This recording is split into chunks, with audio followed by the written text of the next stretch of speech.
Hello, my name is KP, coming to you live from Classroom Hall 104B. It's my job to keep you updated with our esports scores, esports news, anything related to esports organization. We're going to start things off with League of Legends. We had 3 games these past 2 weeks. We had a loss, 0-2 against the ECPI Rams. We had a win, 2-0 against Idaho Vandals. Now, for the 2-0, I just want to say this right now. I'm so glad I did not see a Seraphim because I am a Seraphim main, and I swear to God, if somebody did better than me, I was going to cry. Now, due to some unforeseen circumstances, we had to forfeit our next game against Florida Atlantic University. I know that took a little bit of a mental toll, but please send them your love. Now, for Valorant, just like League, we had 3 games these past 2 weeks. Our first game, we start things hot with a sweep 2-0 against Regent Esports. That's what I like to see. Right after that, another sweep 2-0 against St. Xavier Academy. We're on a roll. But just how we swept those 2 teams, we unfortunately got swept 0-2 against Maverick Purple, Minnesota State. Again, just like League, send them your love, they need it. Now for chess, we also start things hot with 11-8 win against Pitt Panthers. Right after that, unfortunately, we have a 7-9 loss against the University of Illinois. And for some more bad news, Oklahoma State, we won. You thought I was going to say loss. We won 11-5. And we end that off with chess win 11-5 again against Cascada College. But lastly but not least, we're going to head things off to Smash. Unlike our other games, Smash starts things off with a loss 0-2 against Idaho Varsity. But then we bring it back and win a 2-0 against Kilgore College. That's what I'm talking about. But then, unfortunately, we lost 0-2 against the Trojans. Now, I want to say this now for Smash. I understand how they feel to lose against the Trojans, especially since that game came kind of close. And Smash's, our team has been practicing vigorously. They stay the latest. They're always practicing, trying to get perfect matchups, trying to see how they can improve. On top of that, they also take a part of the Smash Tuesday takedowns.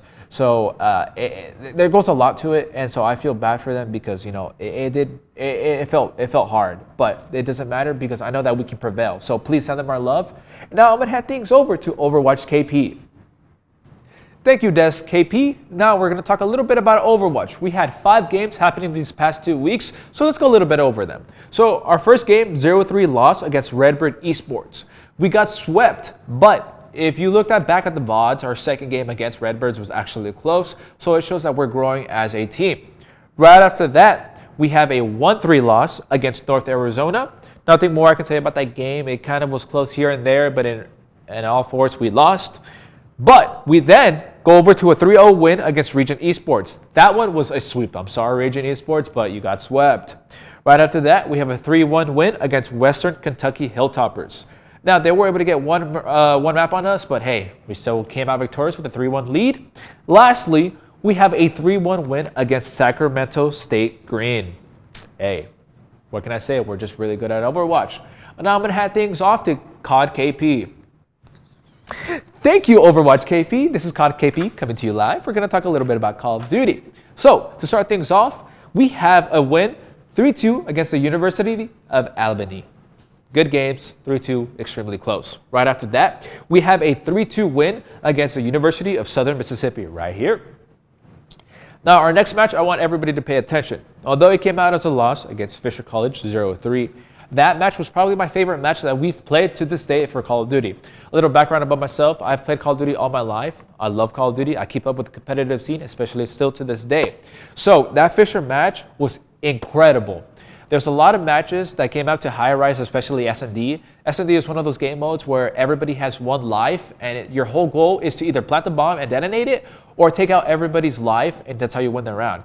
I'm telling you right now, that one came down to the wire. Every round was back and forth, back and forth.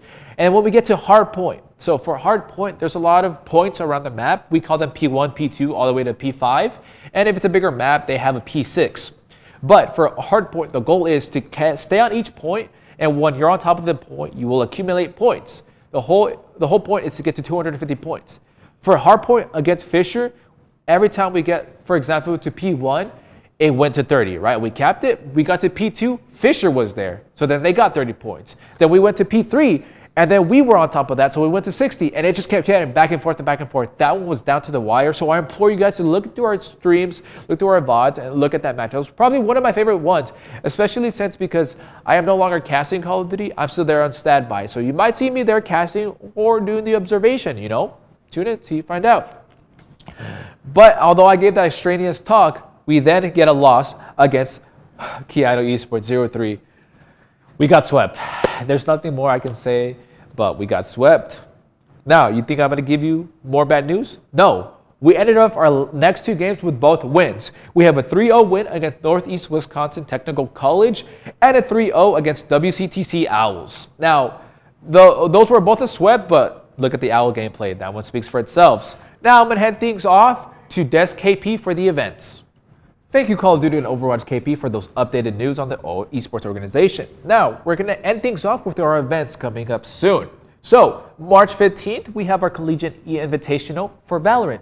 Please send them your love, send them, some good vibes, because they always love it. We're really a coming team. We want everybody to know who we are. We're going to take things to Tuesday Takedowns. That's going to be March 5th. If you don't know about Tuesday Takedowns, it's kind of every month. The first Tuesday, we host a local right in front of our esports room where a lot of our local players come here in San Antonio. They play against one another and see if they can either get some insightful news against one another or just grow and bond as a community. There's a lot of matchups that you don't regularly see, especially since each game has its meta. So Smash, there's a lot of top players. Steve, which we will not name. Oops, I already did. Cough, cough.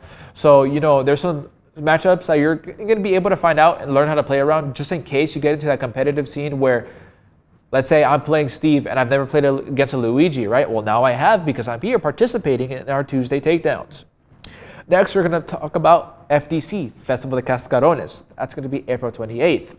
If you don't know about April 28th, if you don't know about Festival de Cascarones, we want our local high schools to kind of feel that competitive aspect, that atmosphere. So Festival de Cascarones invites local high schools over, host their game in our theater so they feel how it is to compete. A lot of the times, a lot of players, especially coming from high school, are still shy, especially transitioning that leap from college to high school to college. So we want them to feel and get an understanding of how things work. I was the host of that last year, and it was a great turnout. A lot of the parents said it was great. On top of that, we have production, we have all our lights, we have everything on the main stage to make them feel like, hey, this is something I might want to participate in the rest of my life, or just get something better, Lastly, we're going to end things off with Women's Community Night. There is not a for sure date about that, but please stay tuned in our Discord. Our community manager, Esme, is going to post updates about that throughout the year. Lastly, I want to say thank you for everybody who's turned out to watch this. It takes a lot for us to be here, especially all the production and the behind the scenes, and we couldn't do this without you. So once again, thank you for watching this, and this is KP coming to you live.